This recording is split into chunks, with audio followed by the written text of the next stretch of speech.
noite. Vocês estão bem? Primeiro, é um privilégio estar aqui com vocês. Me sinto honrada pela oportunidade de somar com vocês nessa noite, de servir aos irmãos. Sou grata a Deus pela vida da Sueli, do pastor Eli, pastor Daniel e Miriam, pela confiança, por estar aqui, por abrir as portas da sua casa, da igreja do Senhor, confiando na minha vida. Então é um privilégio. Trago um abraço bem mineirinho do Tiago. Ele não pôde estar junto, ele está dando aula também, mas trago um abraço dele. Eu sei que para alguns falam, não sei quem ele é, cheguei agora, mas outros já tiveram a oportunidade de estar com ele, dele vir dar aula aqui. E ele falou, amor, você vai, eu vou ter que ficar em casa. Eu falei, você vai, quando você foi eu fiquei. Então agora é a minha vez. Mas nós amamos vocês, nós amamos a igreja de Bauru, nós amamos poder servir uns aos outros. Você sabe, como foi avisado, como foi passado no aviso, que o Rema está com as matrículas abertas.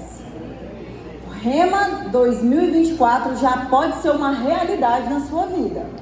Então você sabe que ela está com um desconto de 20% e você não pode perder essa oportunidade. Você sabe que dinheiro é só papel, que você não faz as coisas pelo que você tem no banco, mas pelo que você tem no seu coração e na sua boca. Então você chama a existência, como o pastor Daniel falou, você chama o dinheiro, chama para ele chegar para a sua matrícula e vem fazer um rema com a gente.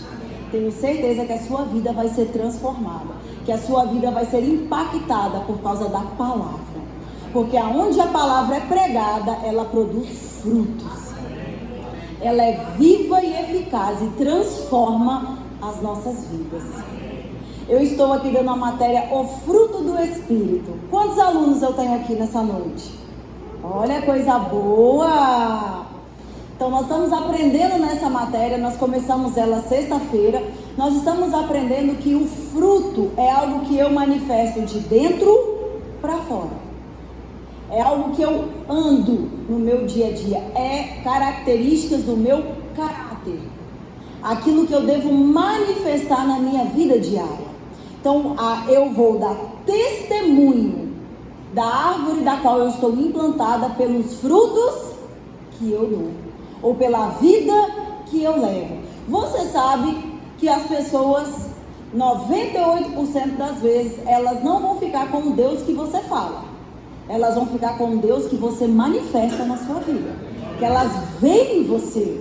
Então, por isso que a nossa vida de comunhão com Deus e de manifestação de fruto é importante. Só que nessa noite eu quero falar um pouquinho com você sobre o nosso crescimento. A jornada do nosso crescimento cristão. Como o pastor Daniel diz, o tempo é importante, porque a gente pode amadurecer durante a trajetória. Só que, infelizmente, tem muitas pessoas que, mesmo com o passar dos anos, elas não crescem. Elas continuam no estágio de crianças espirituais. E espiritualidade não é medido pelo tempo que nós temos de igreja. Porque se assim fosse, o escritor aos Hebreus não precisaria corrigir, escrevendo a carta aos Hebreus, no capítulo 5, a partir do verso 11, ele vai dizer, olha, pelo tempo decorrido, pelo tempo que vocês têm de igreja, já eram para vocês ser mestres. Já eram para vocês estarem ensinando uns aos outros. Mas vocês estão tendo necessidade de aprender de novo o que é básico. Por quê? Porque os hebreus, eles estavam retrocedendo a sua confiança do sacrifício em Jesus para voltar a confiar no sacrifício de animais. Então ele disse, olha, pelo tempo que vocês têm, já era para vocês serem maduros. Era para vocês estarem ensinando uns aos outros. Mas ainda precisam aprender aquilo que é básico. Vocês não podem experimentar o leite. Vocês não podem experimentar o alimento sólido. Vocês estão se alimentando de leite. Por quê? Porque quem toma leite é criança. A criança chega a determinada idade que já começa a participar da introdução alimentar. Mas quando ela é recém-nascida, ela não pode começar já na introdução alimentar. Mas a partir de acho que é 6 meses, não é? A partir dos 6 meses. Então, às vezes, a gente fica se escondendo atrás, não, porque eu sou novo convertido. Não, você tem que começar a crescer. O interesse de Deus é que os seus filhos cresçam. Deus não quer que sejamos como crianças espirituais, mas que possamos amadurecer para ser um homem espiritual. Você sabe que você é um ser espiritual, você tem um espírito, você é um espírito, você possui uma alma e habita em um corpo. Mas você sabe que o seu relacionamento com Deus está no seu espírito. Você se relaciona com Deus no espírito, porque Deus é espírito. Então nós precisamos desenvolver a nossa comunhão no espírito e a nossa prática na palavra. Eu quero ler alguns textos com você nessa noite, e eu gostaria que você abrisse primeiro em Mateus capítulo 5.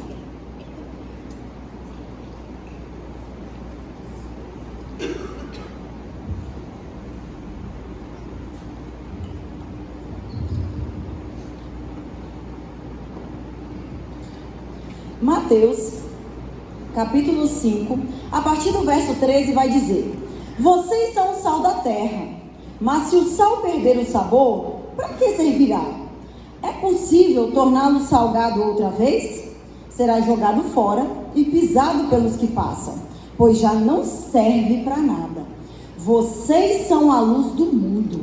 É impossível esconder uma cidade construída no alto de um monte. Não faz sentido acender uma lâmpada e depois colocá-la sob um cesto.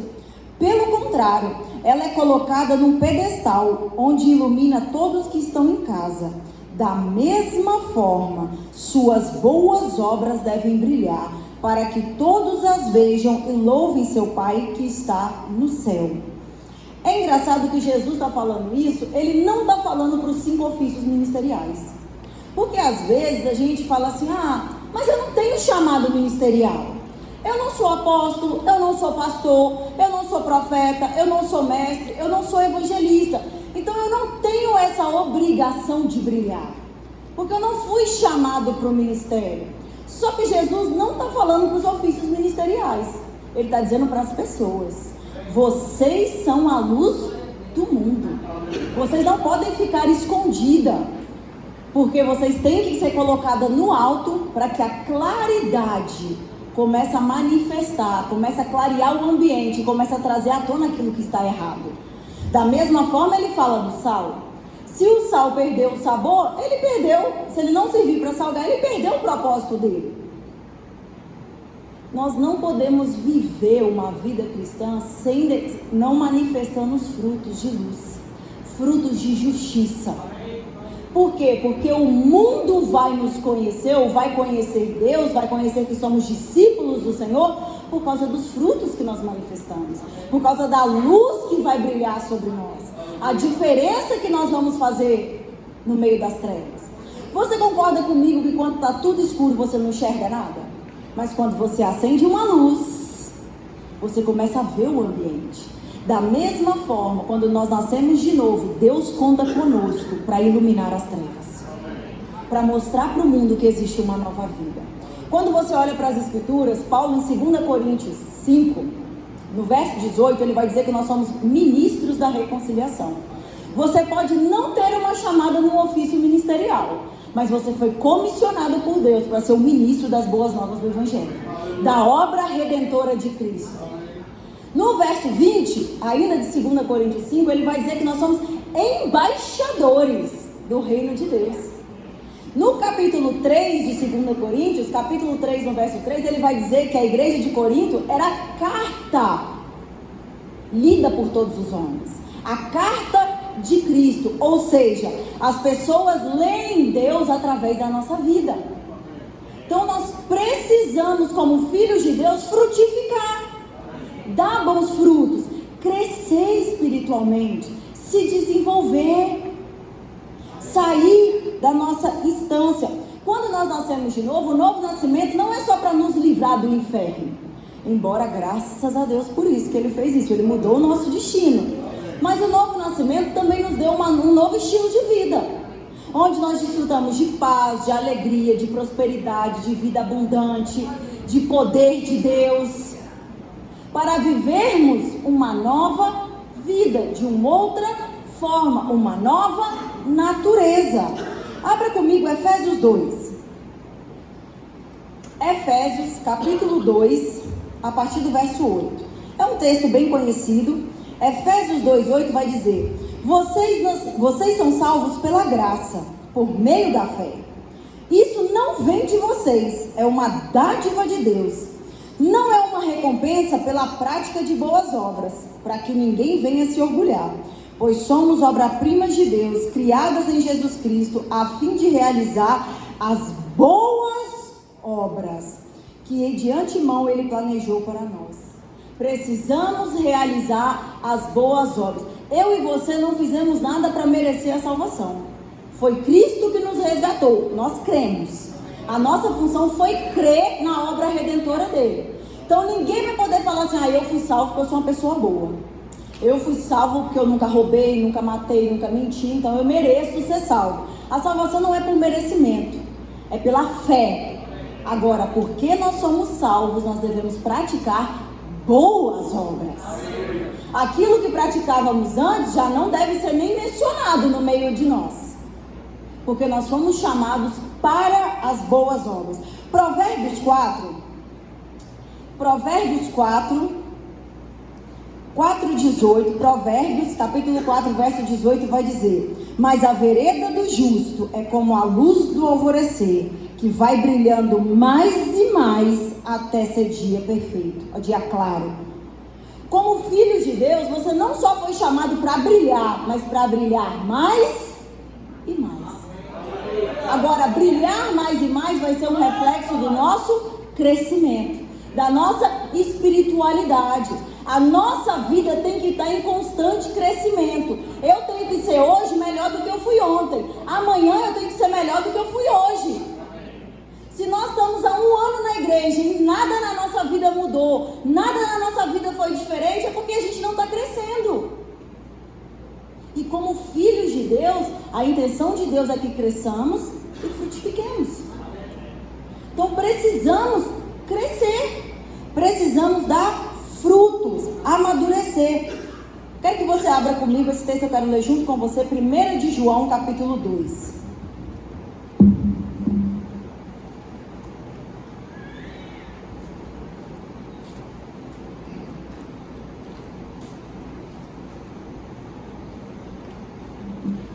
Primeira carta de João, capítulo 2, a partir do verso 3, João vai dizer: e nisso sabemos que temos o conhecido, se guardarmos os seus mandamentos. Aquele que diz, eu o conheço, mas não guarda os seus mandamentos, esse é mentiroso, e a verdade não está nele. Mas quem guarda a sua palavra, nele verdadeiramente tem sido aperfeiçoado no amor de Deus. Nisto sabemos que estamos nele. Quem diz que permanece em Cristo, deve andar como ele andou. Nós não temos desculpas para ficar parado. Nós precisamos andar como Cristo andou, uma vez que nós estamos nele. Mas infelizmente tem muitas pessoas que, mesmo sendo nascidas de novo, mesmo sendo batizadas no Espírito Santo, elas ainda são governadas pela carne. Elas não cresceram espiritualmente. Por quê? Porque a pessoa ter sido nascida de novo não significa que ela nunca mais vai ser tentada. Então ela pode, mesmo ter nascido de novo, porque tem gente que fala assim: não, eu fui batizada no Espírito Santo, agora eu estou no ápice da espiritualidade. A espiritualidade é o nosso crescimento espiritual. É quando nós andamos à luz da palavra e não à luz dos nossos sentimentos. E não à luz do natural. Não à luz da circunstância. Não à luz das obras da carne, do velho homem ou dos feitos do corpo, como Paulo chama. Então a nossa espiritualidade é medida não pelo tanto que eu sou fervoroso na oração em outras línguas, mas pelo quanto eu ando como ele andou. Como eu me comporto, que vai manifestar a minha espiritualidade. E infelizmente, muitas pessoas ainda têm se comportado como crianças carnais. Abre comigo a sua Bíblia em 1 Coríntios 3. A gente vai ver o comportamento de alguém carnal. 1 Coríntios capítulo 3, a partir do verso 1. Primeira carta de Paulo à igreja de Coríntios, capítulo 3. No verso 1 vai dizer: Eu, porém, irmãos, não vos pude falar como a espirituais, e sim como a carnais, como a crianças em Cristo. Leite vos dei a beber, e não vos dei alimento sólido, porque ainda não podeis suportá-los. Nem ainda agora pode, porque ainda sois carnais. Porquanto, havendo entre vós ciúmes e contendas, não é assim que sois carnais e anda segundo o homem? Você percebe que quando você lê 1 Coríntios 1, Paulo vai começar a elogiar a igreja que foi santificada em Cristo, a igreja de Deus. No verso 7 ele vai dizer que a igreja tem muitos dons, mas no capítulo 3, em 1 Coríntios 1,7, ele vai falar sobre os muitos dons que tem em operação na igreja, que não falta nenhum dom. Mas no capítulo 3 ele combate a carnalidade do povo. Diferente do escrito aos Hebreus, o escritor aos Hebreus, ele fala que eles estão retrocedendo, eles estão precisando de novo do básico, porque eles estavam retrocedendo da sua fé em Cristo. Agora em Corinto, já Paulo, ele vai combater a carnalidade no comportamento da igreja. Por quê? Porque o povo estava brigando, estava criando contenda, estava com ciúminho. Só que às vezes a gente olha assim e fala: ah não, mas eu não sou assim. Será? Será que quando o pastor levanta uma pessoa, você não fala assim: por que essa pessoa foi levantada? Eu estou aqui há tão mais tempo, ninguém me nota, ninguém olha para mim. Eu não acho que essa pessoa que foi levantada merece estar nesse cargo. Contendas e ciúmes. Corinto era uma igreja que não faltava nenhum dom. Tanto é que Paulo escreve um capítulo inteiro em 1 Coríntios 14 só para equilibrar a profecia e a oração em línguas dentro da igreja. De tão fervorosa que o povo era. O povo era fogo puro, fluía nos dons, orava em línguas, mas tinha no meio da igreja gente que dormia com a madrasta. Tinha gente no meio da igreja que era maldizentes, que falava mal uns dos outros. Paulo fala em 1 Coríntios 5 que aqueles que se dizem irmãos e são maldizentes com eles não são sociais. Porque contamina. Carnalidade contamina. Meninice contamina. Paulo chama eles de carnais, por quê? Porque eles estavam brigando em torno de ministros. Não, eu sou de Paulo, eu sou de Apolo, eu sou de Pedro. Eu não sou de nenhum de vocês, eu sou de Cristo. Esse era o mais espiritual de todos. Eu não preciso ir para a igreja, eu já sou de Cristo. Hoje em dia não existe isso, né? Para que eu preciso ir na igreja? Eu posso congregar de casa. Crianças espirituais. Porque é na igreja que você é fortalecido. É na igreja que você presta um serviço ao Senhor, servindo pessoas. Então nós precisamos congregar, mas precisamos nos dispor a servir a congregação. Não é só vir sentar aqui e receber uma boa palavra, adorar na unção junto com os meninos da música. É se dispor a servir, a estar disponível. Pessoas espirituais, elas servem, elas não são espectadoras. Elas se doam umas pelas outras. Por quê? Porque a igreja de Corinto, ela não estava andando em amor. Eles estavam criando disputa em torno de pessoas. Mas não era só aquela questão de identificação. Porque às vezes você vai falar assim: olha, eu me identifico mais com o Tiago Freitas do que com a mulher dele. Tá tudo bem, eu também amo ouvir ele pregar. Tem questões que a gente se identifica, mas o povo estava criando contenda no meio da igreja, estava dividindo a igreja por causa de pregador. Não, pastor Daniel é melhor. Quando o pastor Daniel prega, coitado dos professores do Rema que vem, não chega nem perto. Você tem que honrar o teu pastor mesmo, mas você não pode ficar criando divisão e contenda. Existia na igreja de Corinto essa disputa. Quando eles vão ceiar, Paulo equilibra as coisas. Ele fala: olha, vocês estão fazendo panelinha. Estão comendo entre vocês e deixando os mais desfavoráveis, os mais pobres, isolados. Era uma igreja fervorosa. mas não era madura espiritualmente. E nós precisamos crescer espiritualmente. Essa palavra, a palavra grega para dizer sobre carnais, quando Paulo fala em 1 Coríntios 13, a palavra grega para carnais é uma pessoa que é completamente governada pelos sentidos físicos. Uma pessoa que é guiada pelo natural. Nasceu de novo, mas é a circunstância que guia a vida dela. É o que eu sinto que determina a minha vida. Eu sei que isso não existe aqui, tá bom? Só lá em Belo Horizonte. Aqui não existe. Mas lá em Belo Horizonte tem pessoas que acham que são muito espirituais, mas só vem servir na igreja o dia que eu acordei bem-humorado. Ah não, se eu estou bem-humorado, eu vou cumprir a minha escala. Ah, hoje eu não acordei muito bem não, hoje eu estou no mau humor, estou numa dor de cabeça. Olha, cancela a minha escala aí que hoje eu não vou poder servir, que eu não estou bem não.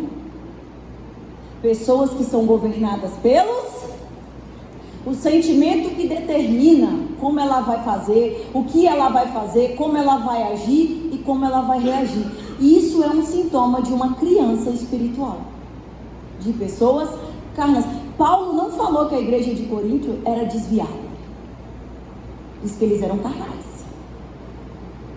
Por quê? Porque você tem a possibilidade de se arrepender e crescer. Paulo diz, olha, vocês são carnais, tanto que na sua segunda carta, em 2 Coríntios 2, ele vai dizer, a carta que eu vos escrevi, a primeira carta, doeu em mim também. Mas eu vi o progresso de vocês. Eu vi que vocês se arrependeram e mudaram. Então, há possibilidade de crescer quando a gente para de ser guiado pelo que eu estou sentindo. Ah, eu não quero me associar com aquela irmã, não. Ah, hoje eu vou ter que servir com aquela irmã. Eu vou falar para o pastor que eu não vou não, que eu não estou bem, não quero nem olhar para a cara daquela irmã hoje. Ainda não esqueci o que ela fez comigo. Contendas e ciúmes. Não é assim que sois carnais? Isso não deve existir no nosso meio, gente. Pessoas maduras, elas andam em amor. Elas não perdem tempo com picuinha umas com as outras, com briguinha. Gente, como filhos de Deus, como pessoas maduras espiritualmente, a gente tem que superar aquele lugar de complexo de inferioridade, de carência, de querer tapinha nas costas. A gente já passou dessa fase. A gente anda em amor. Andar em amor é você colocar o próximo superior a você mesma. Mas por causa do egoísmo, muita gente tem dificuldade. Por que Paulo fala dessas coisas em comparação à criança? Porque a criança, ela tem a tendência natural a ser egoísta. Pega duas crianças e põe um brinquedo só. Vai dar briga. Ou ela pode até estar brincando com outra coisa, mas na hora que ela viu o coleguinha pegar aquele brinquedo, ela larga o que ela tá e vai. Eu tenho duas sobrinhas, uma vai fazer 9 anos agora em novembro e a outra fez 5. A de 5, ela pode estar brincando com o que ela quiser. Na hora que ela vê a de 9 brincando com outra coisa, ela larga na hora que ela tá e quer brincar com a de 9. Criança. Lá em casa nós somos em 3. Eu sou a mais velha e eu tenho 2 irmãos gêmeos, mais 5 anos mais novos do que eu. Então, quem aqui tem mais de 2 filhos?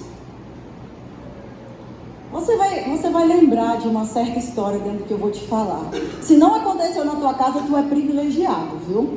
Mas normalmente quando você é criança e você não é filho único, que você tem irmãos, o menino, quando ele é corrigido, ele tem a tendência de levar para o pessoal. Ele não entende que o pai ou a mãe está corrigindo um comportamento ou uma atitude errada. Ele fala assim, porque o seu filho preferido é tal. Claro, queridinho da mamãe é aquele lá. Por que você não foi brigar com fulano de tal? Por que você não brigou com ele, só briga comigo? É que é o seu filho preferido. Por quê? Porque menino leva para ofensa. Aí começa a dizer, não, mas o queridinho seu é outro. E sabe qual é o pior? Ele não fala isso só com a mãe, ele fala com outras pessoas também. Não, porque, mas que lindo, você tem 3 filhos. Mas o queridinho dela é esse aqui, ó. E às vezes a gente faz isso. Quantos aqui já tem mais de 2 filhos já passaram por isso, que foi pai e mãe? É ou não é assim? Não, porque é o queridinho. E aí começa a contaminar as pessoas. Mas às vezes a gente faz isso na igreja. Não, eu não vou nem me esforçar para servir o pastor, porque o queridinho dele é fulano de tal. Nada do que eu faço é bom o suficiente. Para que eu vou servir? Já que o queridinho dele é fulano de tal. Pede para fulano, não é o queridinho do pastor? Carnalidade.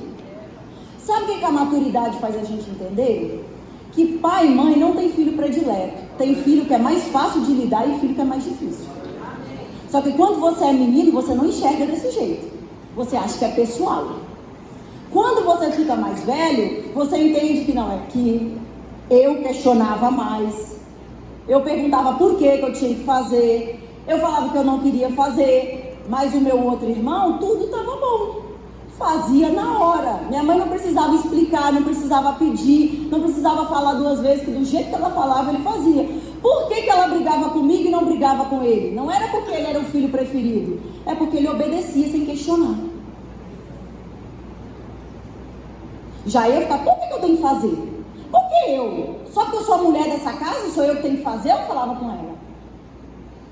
Ele não questionava. Só que a maturidade me fez entender isso ao longo dos anos. Mas quando eu era adolescente junto com ele, olha o queridinho da mamãe aqui. E chegou o princeso lá de casa. Chegou o príncipezinho da mamãe. Por quê? Porque ela corrigia mais eu e um dos meus irmãos do que o outro. Mas porque nós dois era difícil. E o outro era mais fácil. Só que quando você é criança, você leva para pessoal, para ofensa. Tudo, ai, ninguém me valoriza. Nada do que eu faço tá bom. Ninguém me reconhece. Eu não tenho valor. Bom, é sempre o fulano de tal. Não é assim que sois carnais? Precisamos crescer.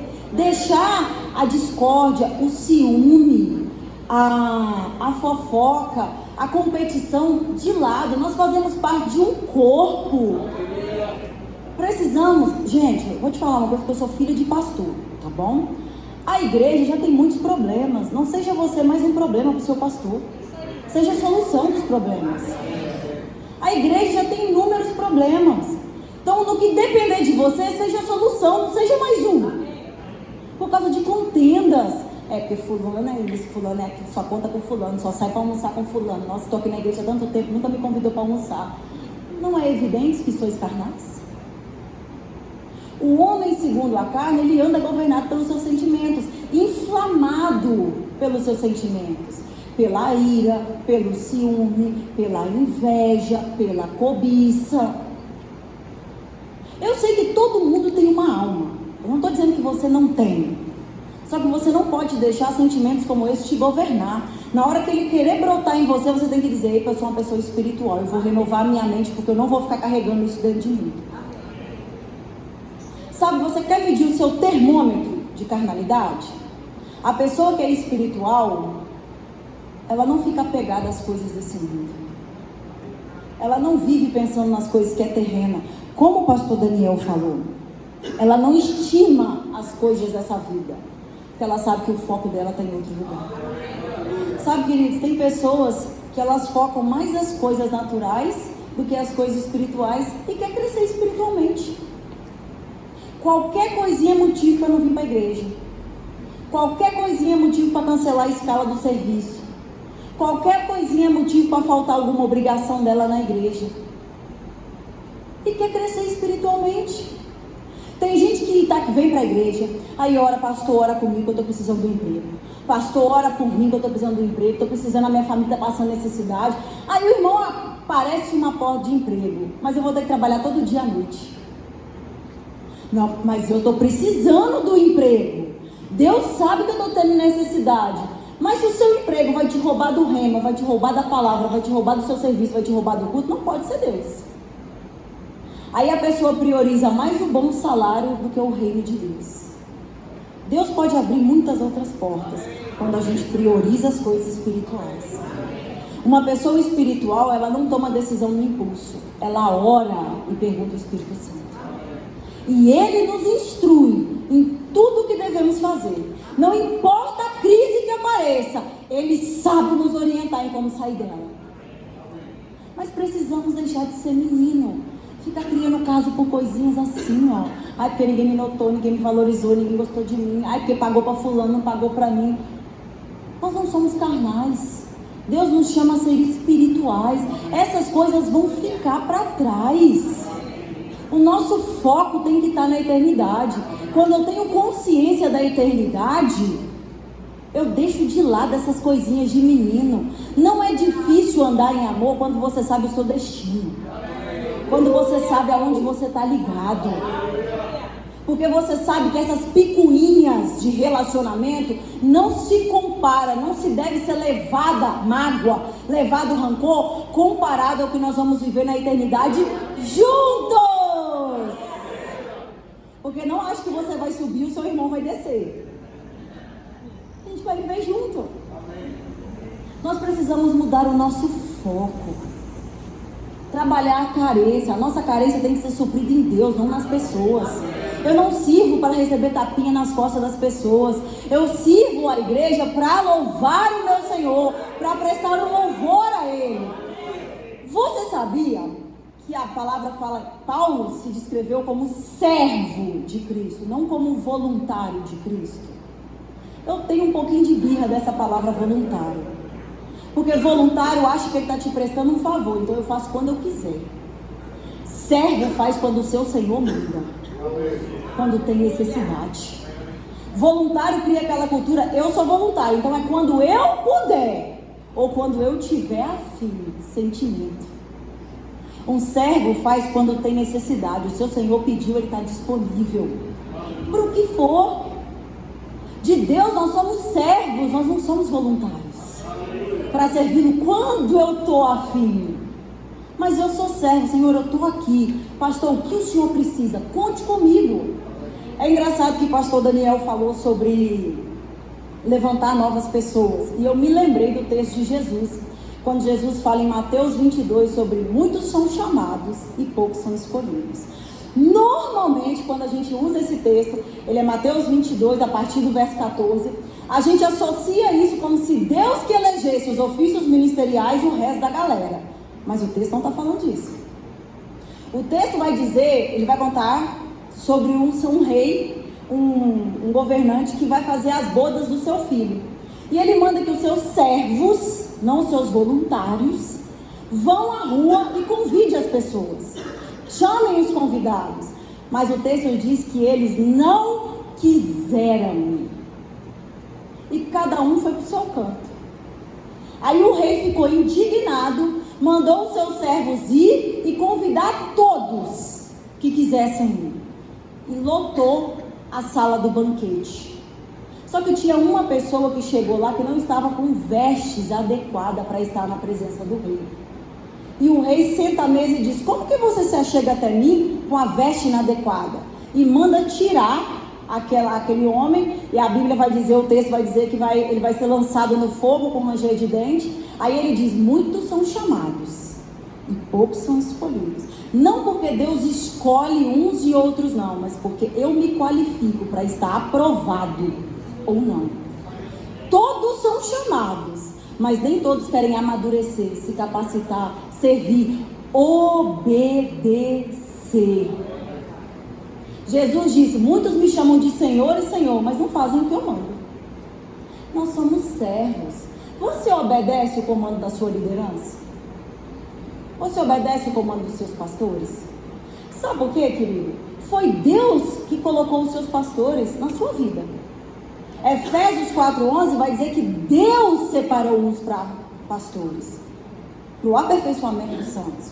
No dia do arrebatamento, o dia que a trombeta soar e a gente se encontrar com Jesus, nós vamos prestar conta das nossas vidas. Mas o seu pastor vai prestar conta da vida dele e da sua. A responsabilidade dele é maior. A quem muito é dado, muito é cobrado. Então, de quem muito é cobrado, muito tem que ser dado também. O contrário é verdade. Você obedece de coração a sua liderança? Ou você obedece na frente deles, mas por trás está criando contenda e ciúmes? Não é evidente que sois carnais? Obedecer de coração, eu estou aqui, eu sou servo, eu não sou voluntário. É para estar aqui 5 horas eu vou estar aqui em ponto. Compromisso, responsabilidade precisa fazer parte da nossa vida como filho de Deus. E isso mostra que a gente está caminhando para o crescimento, caminhando para sermos espirituais. Pessoas carnais, guiadas por sentimentos, elas são inconstantes, elas são irresponsáveis. Você não pode confiar nada na mão dela, porque você não sabe se vai ser feito. Porque um dia ela está bem, outro dia ela não está. Que essas pessoas não sejamos nós. Sempre lembre disso, a igreja tem muito problema. Não seja você mais um problema do teu pastor. Seja a solução. Porque Deus quer que sejamos filhos espirituais. Pessoas espirituais. Homens e mulheres espirituais. O homem espiritual é aquele que sabe quem Deus é. Sabe quem ele é em Deus. O que ele tem e o que ele pode em Deus. E ele obedece ao Senhor. Ele pratica a palavra, ele guarda os mandamentos e obedece. Ele anda no fruto da luz, ele manifesta frutos de justiça, ele anda no fruto do Espírito. Quando ele é ultrajado, ele não revida. Pisou no meu calo, agora vai ver. Eu tinha uma amiga, que ela dizia assim: olha, eu até dou um lado da face, mas na hora que bater nas duas, vocês me segurem. Não é evidente que sois carnais? Por quê? Porque o amor não leva em conta a ofensa. Tem coisas, irmãos, que a gente não tem que ficar alimentando, a gente tem que se resolver com Deus. Deus, eu libero aquela pessoa, eu não vou ficar guardando isso na minha vida, eu não vou ficar andando para trás, ou aquela pessoa me chateou, mas eu decido deixar aquilo para trás. Eu vou viver o novo de Deus para a minha vida, eu vou ser uma pessoa espiritual. Porque às vezes a gente tem a tendência de dizer assim: fulano me magoou, eu até perdoo, mas não anda comigo não, viu? Nunca mais vai andar comigo. Imagina se Jesus falasse assim: olha, eu até morro por esse daí, mas não coloca o Espírito Santo dentro dele não, viu? Não é olho por olho, dente por dente. É caminhar mais uma milha. É dar outra face, dar a sua túnica. Andar em amor é coisa de gente que pratica espiritualidade. Pessoas espiritual, ela não tem problema em sofrer o dano e andar em amor. E nós precisamos amar uns aos outros. O amor é o nosso termômetro. O amor a Deus e o amor uns aos outros. Eu não vou sofrer o dano por uma pessoa porque, ai meu Deus, eu sou uma pessoa glorificada. Mas é porque eu amo o meu Senhor. E eu sei que Ele é poderoso para me justificar e me retribuir cada vez mais daquilo que eu estou sendo injustiçada. Eu amo o meu Senhor, por isso eu tenho uma capacidade de amar uns aos outros. De perdoar, de dar mais uma chance, de estar junto, de ser corpo. Hoje nós vamos ceiar, vamos participar da ceia. Um memorial da aliança que nós temos com Ele. Que a nossa vida está nele e a vida dele está em nós. Precisamos mudar a rota do nosso comportamento. Analisar naquilo que a gente está sendo carnal e já se arrepender. Mudar o percurso para caminharmos, para sermos pessoas espirituais. Deus espera de nós. Uma pessoa espiritual, ele não leva em consideração o dano feito. Ele leva em consideração que ele serve ao Senhor, porque ele sabe que mais do que o Senhor ser o seu Salvador, ele é o seu dono. Porque às vezes a gente fala: não, Jesus é meu Salvador, mas ele é o seu Senhor. Porque quando ele é o seu Senhor, você obedece. Você tem prazer de receber, de obedecê-lo, de caminhar naquilo que ele tem. Quando você sabe quem é por você, quando você é espiritual, você conhece Deus, você tem relacionamento. Por quê? Porque às vezes a gente tem informações sobre Deus, mas não tem intimidade com Ele. A gente sabe que Deus é bom, mas nunca desfrutou, provou e viu que Ele é bom de verdade. E essa jornada de experimentar, de ir mais fundo em Deus, ter intimidade com Deus, não é uma coisa que acontece do dia para a noite. Não é uma coisa que você dorme e acorda: opa, estou glorificado. É uma constante caminhada de se expor à palavra, de praticar a palavra, uma constante caminhada de oração em outras línguas, de comunhão com Deus. Porque mais importante do que você ser um bom conhecedor das Escrituras é você ser um operoso praticante. Isso transforma a vida. Não só ter uma informação, mas fazer com que aquela palavra funcione na sua vida, praticando. Quando você tem intimidade com seu pai, quando você é espiritual, você conhece quem é seu pai, quando aparece a circunstância, quando aparece a crise, você não anda por aí igual um doido perdido, desesperado, porque você sabe aonde estão as suas respostas, você sabe quem é por você, você sabe quem está à sua frente.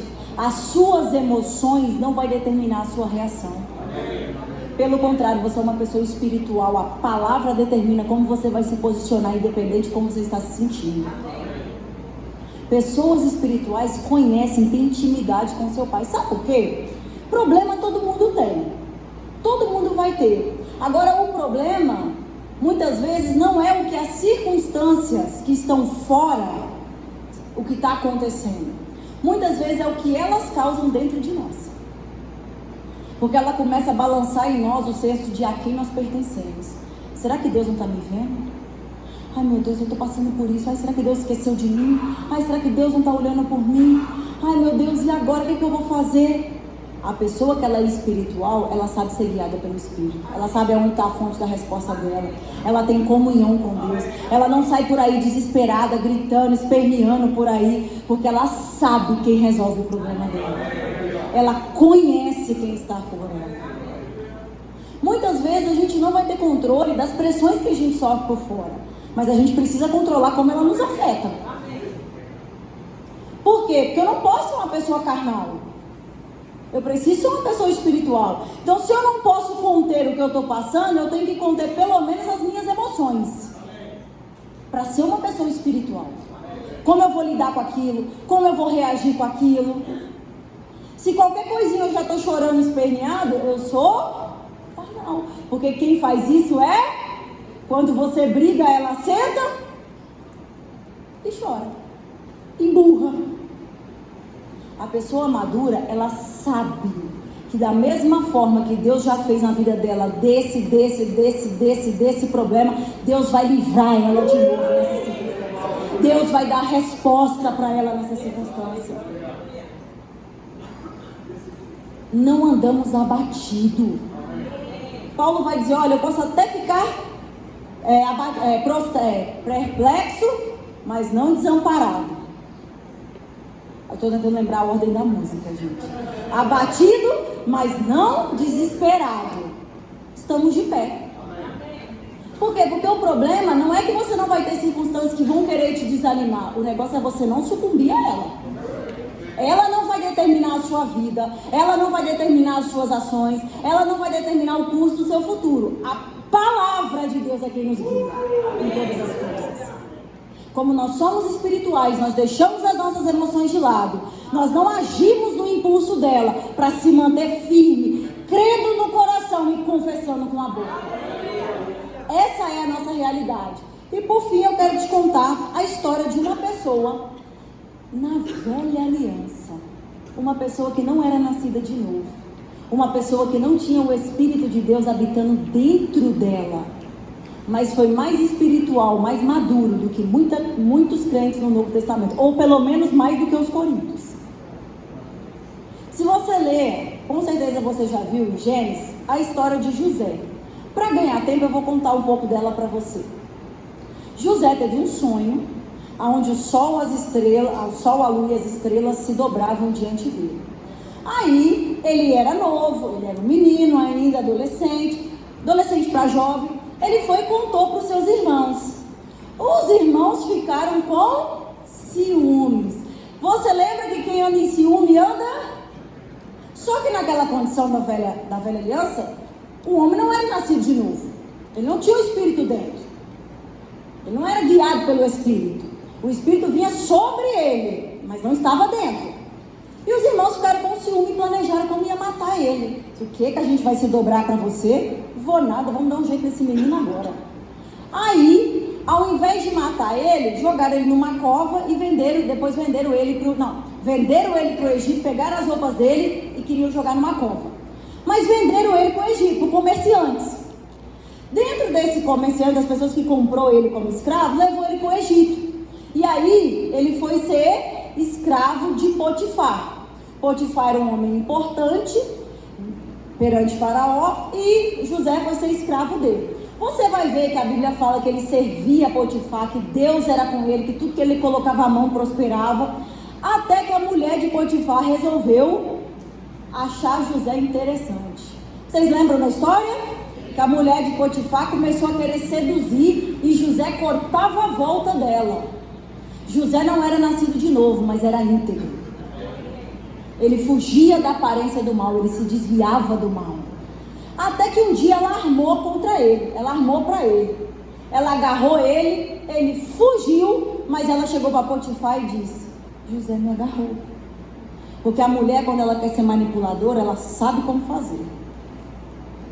E a mulher foi lá, passou uma lábia em Potifar, Potifar mandou prender José. José ficou 7 anos preso por uma coisa que ele não cometeu.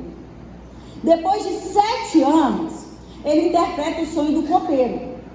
Aí ele fala: olha, em 6 meses você vai ser restituído, o faraó vai te chamar de volta. Aconteceu como José tinha interpretado. E ele diz: olha, quando você chegar diante de faraó, leva a minha causa. Fala da minha situação, eu estou aqui injusto. Só que o copeiro esqueceu dele. O copeiro não falou, ele ficou mais 2 anos preso.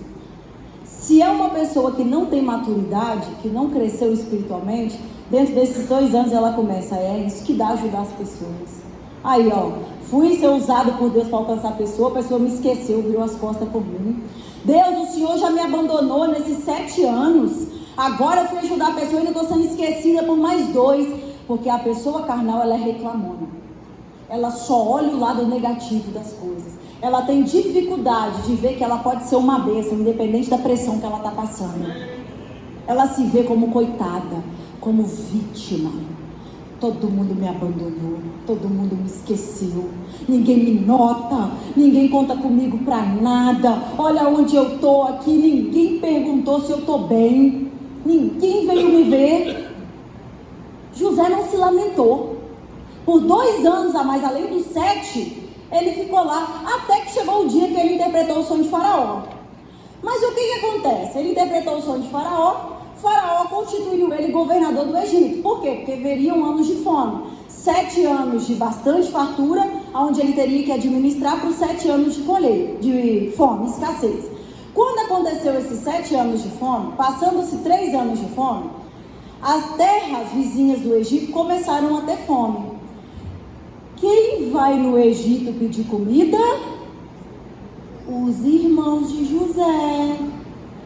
Só que para pedir comida, como eles não eram do Egito, eles tinham que se apresentar ao governador. Quando eles chegam diante de José, falando que o pai deles pediu para eles irem buscar comida, pedir comida, eles não reconheceram José. Mas José reconheceu os irmãos. Porque quem bate esquece, quem apanha. Só que José não ficou ofendido com os irmãos. Quando ele viu os irmãos, ele não pensou: eita, agora eles estão na minha mão. Já podia até cantar aquela: quem me viu passar na prova. Se José fosse uma pessoa carnal, ele tinha cantado aquela música. Agora é a hora do meu ver de vingança. Ah, é? Vocês vão depender de mim? Querem comida? Agora eu vou pagar aquilo que vocês me fizeram. José era nobre. Ele disse: o pai de vocês ainda vive? Ele falou: olha, então eu vou fazer uma prova. Você vai buscar o irmão mais novo de vocês, vai deixar aqui. Quando vocês trouxerem o irmão mais novo, aí eu vou liberar comida para vocês. Jacó fica entristecido quando os irmãos chegam lá falando que precisavam levar Benjamim. Ele falou: já perdi José, agora vão me levar Benjamim. Quando eles chegam com Benjamim, e detalhe, a Bíblia fala que foram os mesmos irmãos que vendeu José. Ele está dando um banquete. Ele não está lá tratando olho por olho, dente por dente. Ele faz um banquete e se revela: eu sou José. Sou eu, o irmão de vocês. A Bíblia vai dizer que os irmãos ficaram espantados. Porque eu acredito que na cabeça natural dos irmãos, eles pensaram assim: agora lascou. Esse aí foi aquele que a gente vendeu? Vamos morrer de fome. Com certeza ele vai agir como nós agiríamos. Mas José não era carnal.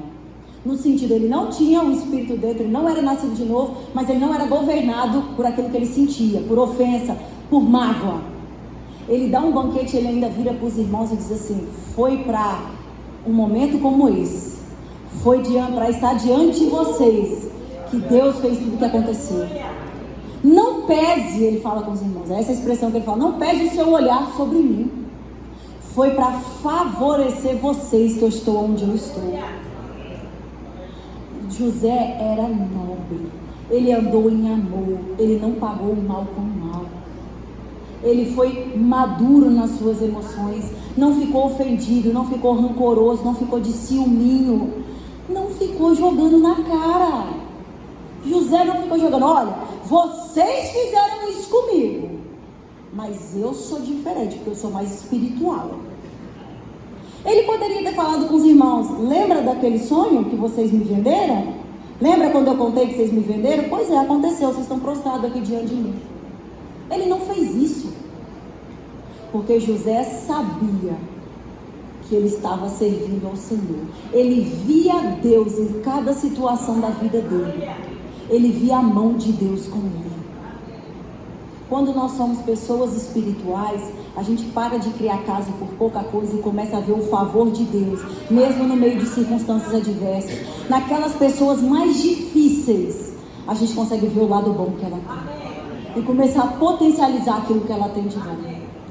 Sabe por quê, queridos? Um dia a gente também já foi difícil, mas alguém teve paciência e nos amou. Agora tem gente que gosta de ficar no difícil. É porque você, como o pastor Daniel disse, você não sabe o que eu passei. Você não sabe a minha história. Você não sabe o tanto que eu sofri. Mas tudo se fez. Aqueles que estão em Cristo, nova criatura é. O que você sofreu ficou para trás. Tudo se fez. Se José, que estava numa aliança inferior, que não era nascido de novo, não tinha o Espírito habitando dentro, não era guiado pelo Espírito, pode ser maduro nas suas emoções, nós somos indesculpáveis. Nós não temos desculpa para ser carnal. Nós precisamos ser crentes espirituais, porque se nós amamos o Senhor, nós precisamos andar como Ele andou. O mundo não vai ver a nossa pregação, ele vai ver o nosso comportamento. Se eu sou uma pessoa que levanto a mão aqui na igreja, mas na sala da minha casa eu meto o pau na minha liderança, não adianta eu querer falar para os meus filhos depois que eles têm que obedecer na salinha, porque eles não vão. E eles ainda vão te entregar. Papai falou que você é isso, viu? Precisamos ser crentes maduros, deixar de lado essas coisas da carne. O pendor da carne inclina para a morte. Nós precisamos andar como Jesus andou, caminhar na luz, para que a nossa vida seja como a luz da aurora, vai brilhando mais e mais até o dia da vinda do nosso Senhor. A nossa carne vai ter fraqueza, a gente ainda não foi glorificado, mas nós temos o Espírito habitando em nós, para nos fortalecer. É uma decisão de andar pela palavra, ao invés de dar vazão às nossas emoções. Como filhos de Deus, nós vamos crescer a cada dia mais. Nós vamos avançar. Nós vamos ser homens e mulheres espirituais, cheios do poder, mas também cheios do fruto do Espírito. Cheio de amor, cheio de paz, cheio de alegria, cheios de paciência, cheios de bondade, de fidelidade e de domínio. Porque essa é a vida que Deus tem para os seus filhos. Amém? Você pode se levantar para a gente orar essa noite? Pai, nós te damos graças, Senhor, porque o Senhor é bom. Obrigado, Pai, porque a Tua palavra tem produzido bons frutos na nossa vida, Pai. Obrigado porque a Tua palavra ela é inspirada, Pai, e útil para nos ensinar, para nos corrigir e para nos instruir na verdade, Pai. Obrigado porque o nosso coração é como um terreno fértil, que recebe e pratica a Tua palavra, Pai, onde nós vamos frutificar para toda boa obra. Pai, nós somos chamados para a boa obra. Nós não seremos uma luz que já está perdendo o brilho, mas nós seremos uma luz que vai iluminar mais e mais esse mundo, Pai. O mundo conhecerá que nós somos os seus filhos, porque nós andaremos como o Senhor andou. O mundo verá em nós, Pai, manifestações de espiritualidade, de maturidade, de sabedoria e amor, Pai, não de carnalidade. Nós não seremos cristãos e filhos do Senhor. Nós não seremos servos infiéis, servos desleixados, servos instáveis e sem compromisso, mas nós seremos um bom servo do Senhor, Pai. O nosso coração é para te servir, Pai. O nosso coração é teu. Nós somos gratos pela tua vida em nós, Pai. Por tudo aquilo que o Senhor tem nos acrescentado todos os dias. Obrigado, Pai. Obrigado pelo teu Espírito em nós, que nos guia em todas as coisas, nos dá sabedoria, direções certas, respostas necessárias para tomarmos as decisões certas e agir como pessoas espirituais. Pai, que a partir de hoje na nossa vida não se ache mais lugar para carnalidade, não se ache mais lugar para contenda, para inveja, para ciúmes, para divisões, para fofoca, mas se ache palavras de sabedoria, palavras de vida, palavras de edificação, Pai, para sermos bons cooperadores do Senhor, bons servos do Senhor e andar em amor uns com os outros, no nome de Jesus.